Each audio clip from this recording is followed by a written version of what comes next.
In this video, I'm going to be covering another trade-off that I am making in order to build wealth at 22 years old, and that is packing a lunch. And I want to make it clear that it is almost always going to be cheaper to eat what you cook rather than eating out. But just for the sake of this video, I want to talk about specifically what just making this one change can do for you in terms of building wealth. For terms of simplicity, we're just going to assume that you're buying a number one at McDonald's. The average price for a number one, which is a Big Mac meal at McDonald's, depending on where you are in the US, is between $8 and $13, or roughly $11 on average. And let's be honest here, if you're eating out for lunch every day, you're probably spending more than $11, but I'm going to be conservative and assume $11. When I pack my lunches, I make them pretty simple. It's typically ground turkey with some form of carb and some form of toppings. And on average, with tax included, these come out to less than $2.50 a meal. So over the course of a normal work week, 5 days a week, the person buying lunch from McDonald's is spending on average $55 a week. While packing my lunch, I spend $12.50 a week, which means that I'm saving on average $42.50 a week. Over the course of 50 weeks, that comes out to $2,125 a year, or $175 a month in savings. If I were to take that $175 a month in savings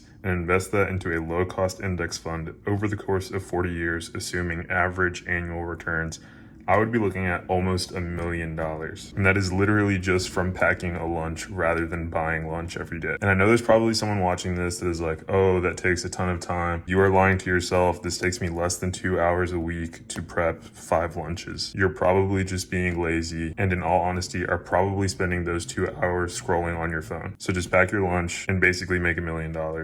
That's my tip for this video.